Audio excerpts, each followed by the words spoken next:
আসসালামু আলাইকুম। আমি মুনিয়া রহমান, ফুল নিয়ে কাজ করি। আমার পেজ মুনিয়াস উড অ্যান্ড ক্রাফট।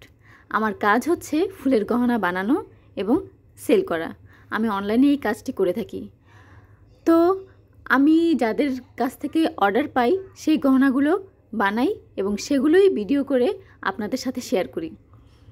অনেকেরই আছে নতুন নতুন কাজে আগ্রহ। তো যাদের গহনা বানানোর কাজে আগ্রহ আছে অবশ্যই তারা আমার পেজটি ফলো করবেন। আর ফুল নিয়ে তো কোনো কথা বলা চলেই না। আসলে ফুল মানুষের এত পছন্দের একটা জিনিস, কাঁচা হোক অথবা আর্টিফিশিয়াল, ফুল মানুষের অনেক পছন্দ, বিশেষ করে মেয়েদের। এমন কোনো মেয়ে আমার জানা মতে নেই যারা ফুল পছন্দ করে না। মেয়েদের পছন্দের লিস্টের সর্বপ্রথমেই ফুল থাকে, এটা আমার মনে হয়, কারণ আমার ফুল খুবই পছন্দ। তাই তো ফুল নিয়ে কাজ করি। নিজেকে মাঝে মধ্যে ফুলের জগতে রানী মনে হয়। আপনারাও যারা ফুল নিয়ে কাজ করতে চান অবশ্যই আমার ভিডিওগুলো দেখবেন। আমি নতুন নতুন ভিডিও দেওয়ার মাধ্যমে নতুন নতুন গহনা বানানো আপনাদের শেখানোর চেষ্টা করব।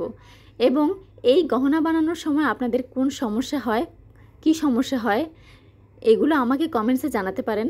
আমি চেষ্টা করব সেই সমস্যাগুলো সমাধান করে দিতে। ফুলের গহনা পরলে না নিজেকে রাজকুমারীদের মতো মনে হয়। এই জন্যই হয়তো মেয়েরা গায়ে হলুদে ফুলের গহনা পরে, যাতে নিজেকে একদম রাজকুমারীর মতো করে সাজানো যায়। কাউকে উপহার দেওয়ার জন্য কিন্তু ফুল সবচেয়ে বেস্ট একটা অপশন, বিশেষ করে ভালোবাসার মানুষদেরকে। ভালোবাসার মানুষগুলোর অভিমান ভাঙানোর জন্য কিন্তু ফুলের চেয়ে বেস্ট অপশন আর হয় না। আপনার ভালোবাসার মানুষ যদি আপনার ওপর অভিমান করে থাকে, তাহলে একগুচ্ছ ফুল নিয়ে তার রাগ ভাঙাতে যান, দেখবেন তার রাগ ভেঙে একদম পানি হয়ে গেছে। ফুল পেলে আপনার ভালোবাসার মানুষটি আপনার সাথে অভিমান করে থাকতেই পারবে না, একদম গলে যাবে। আমি তো আপনাদেরকে রিকমেন্ড করব ফুলের গহনাই গিফট করে দিন। কাঁচা ফুল তো বেশিক্ষণ থাকে না, কিন্তু ফুলের গহনা যদি আপনি গিফট করেন, যখনই আপনার ভালোবাসার মানুষ এই গহনাটা পরবে তখনই আপনাকে মনে করবে। তাই ভাইয়াদের বলছি, আপনাদের ভালোবাসার মানুষদেরকে ফুলের গহনা গিফট করুন এবং তাদের খুশি করে দিন। দেখবেন ফুলের গহনা পেয়ে তারা কতই না খুশি হয়ে গিয়েছে। তখন আর কাঁচা ফুলের পাপড়ি বইয়ের পাতার ভাজে ভাজে রাখতে হবে না, বরং তারা এই আর্টিফিশিয়াল ফুলের গহনা একদম সুন্দর করে সাজিয়ে যতদিন ইচ্ছে রাখতে পারবে। নষ্ট হবে না, ছিঁড়েও যাবে না, কিছুই হবে না। তাদের সারা জীবন এই গহনাটা খুব সুন্দর করে রেখে দিতে পারবে এবং যতবার পরবে ততবারই আপনার কথা মনে করবে। ফুলের গহনা কিন্তু গিফটের জন্য খুবই বেস্ট একটা অপশন আমার মনে হয়। যাই হোক, কথায় কথায় অনেক কিছুই বলে দিলাম। আজকে আমি যেই গহনাটি বানাচ্ছি এটি হচ্ছে হলুদ আর বেগুনির এবং লাল কম্বিনেশনের একটি গহনা, মাল্টি কালার বলা যায়। এই গহনাটি ঢাকা থেকে এক আপু আমাকে অর্ডার করেছে। হুট করেই আমার পেজে নক দিয়ে বলছে, আপু আমার এই গহনাটি চাই, আপনি আমাকে ঈদের আগে এই গহনাটি ডেলিভার করবেন। তো তিনি আমাকে বেশি কথা পেঁচায় নাই, খুব সাধারণভাবেই উনি আমাকে অর্ডারটা কনফার্ম করে দিয়েছেন, বেশি কিছু বলেন নাই। আর অ্যাড্রেসও দিয়ে দিয়েছেন। আর আমি তাকে আশ্বস্ত করেছি ঈদের আগে নয় আপু, আপনি এক সপ্তাহের মধ্যেই গহনাটি পেয়ে যাবেন। তো উনি খুব খুশিও হয়েছে যে এত তাড়াতাড়ি আমি গহনাটা তাকে ডেলিভার করতে পারবো।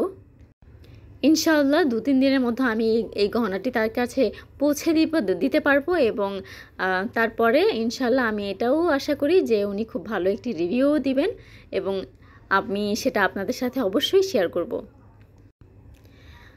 গহনা বানানোর জিনিসপত্র এবং গহনা বানানোর ফুল টুল কোথা থেকে আনা হয় এগুলো যারা জানতে চান অবশ্যই কমেন্টস বক্সে জানিয়ে দেবেন, আমি অবশ্যই বলে দিব। এর জন্য একটা ক্লাস রাখবো, লাইভও করব ইনশাআল্লাহ, যদি আপনারা আগ্রহ থাকেন।